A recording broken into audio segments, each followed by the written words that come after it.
Let's take a look at lesson 128, applications of gas laws. Back to the potato launcher. What variables for the gas trapped between the two potato pieces at the launch were changed? Well, if I sketch my picture of my two potatoes in that PVC pipe, there's gas particles squished in between them. As one potato piece was pushed closer and closer to the other one, the volume between the two potatoes went down. This causes the gas particles to be compressed, to collide more, to move faster, and because of that, the pressure goes up. So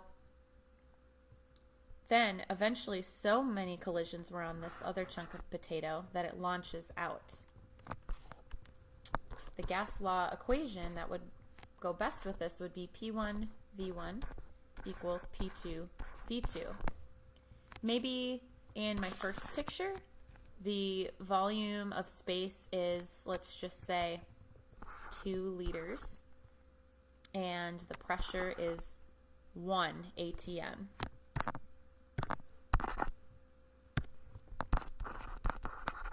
Well, as the volume goes down to maybe 1 liter, the pressure would have to go up to, let's say, 2 atm. So this makes sense. 1 times 2 equals 2 times 1. I have a few ideas of how you could measure or calculate the pressure inside the potato launcher. You could figure out what the pressure is between the two potatoes when they're just in there, so you could have basically atmospheric pressure, and then you could measure the volume of that space, and then you could mark the point if you had a clear tube of what the new volume was, and that way you could solve for your unknown using that equation. If you wanted to make the potato go farther, you could try using a bigger tube, as in a bigger diameter. You could try using a longer tube. So there's a bunch of different experiments that you could do. The can crushing, pause the video, or pause this video to watch this video, as well as the collapsing can. And then let's talk about it. So at first you've got this can on a hot plate. Here's my hot plate. And the can has a little bit of water in it, and the particles are heating up and they're moving really fast, and a lot of them are starting to leave the can. But there's a lot of different particles in there. And then you've got your bucket of cold water. When you flip the can so that the opening of the can is facing the cold water, it just needs to barely come into contact with it, and immediately the gas particles inside slow down because of that colder temperature, and when they slow down they condense, turning back into a liquid. Now there's hardly anything left in this can. So there was always gas particles outside, atmospheric pressure, but now that there's hardly any pressure inside, the outside pressure crushes the can.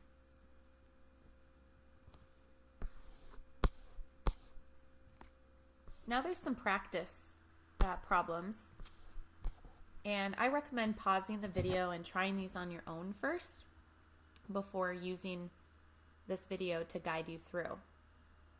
Let's look at number 1. It says a gas is sealed in a 35 milliliter can. I know milliliters measure volume. It says the pressure is 1. Temperature, right away I'm going to add 273 to get it into Kelvin so that I don't forget. And then there's a new pressure. It says you heat the can until it bursts. What is the temperature of the gas when it bursts? So we're looking for T2. So volume is staying constant, so we're not really going to use that 35 number. This is my P1 and this is my T1. So I can see that I'm going to need to use the green equation from over here. So first step, I'm going to write out the equation I'm going to use. P1 over T1 equals P2 over T2. Second step, I'm going to fill in my numbers. So I've got 1 ATM over 298 Kelvin equals my new pressure, 2 ATM over my question mark temperature. In order to solve this, I'm going to need to cross multiply and divide so I can figure out what T2 is. So I'm going to take my 298K times my 2 ATM and set that equal to my 1 ATM multiplied by my T2. In order to isolate T2, I've got to get rid of this 1.0 ATM.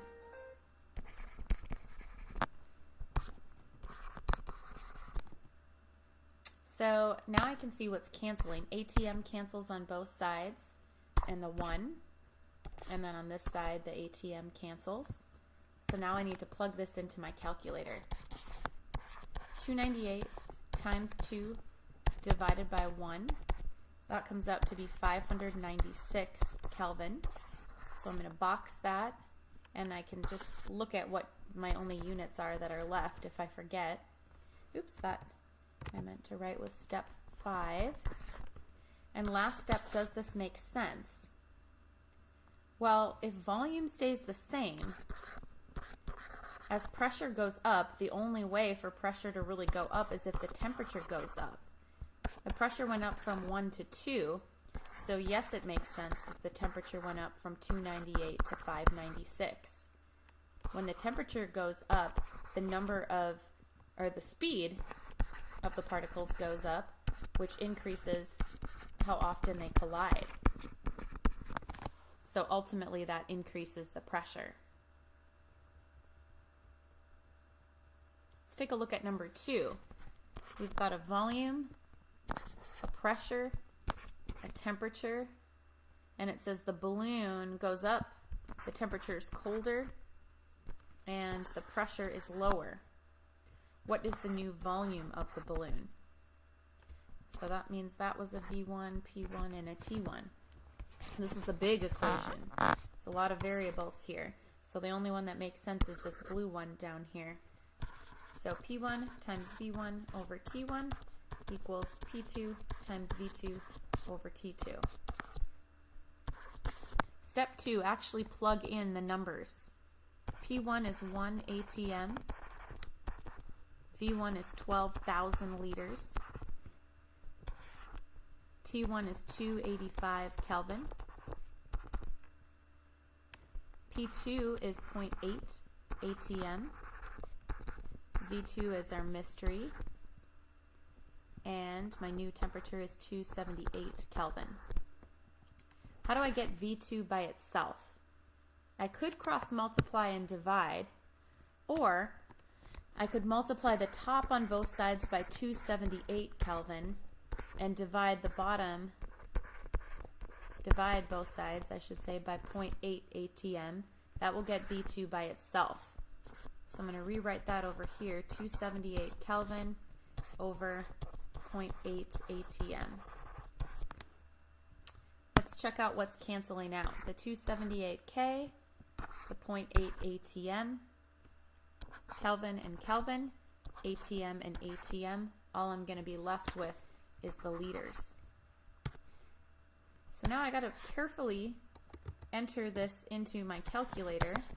278 times 1 times 12,000 divided by 0.8 divided by 285.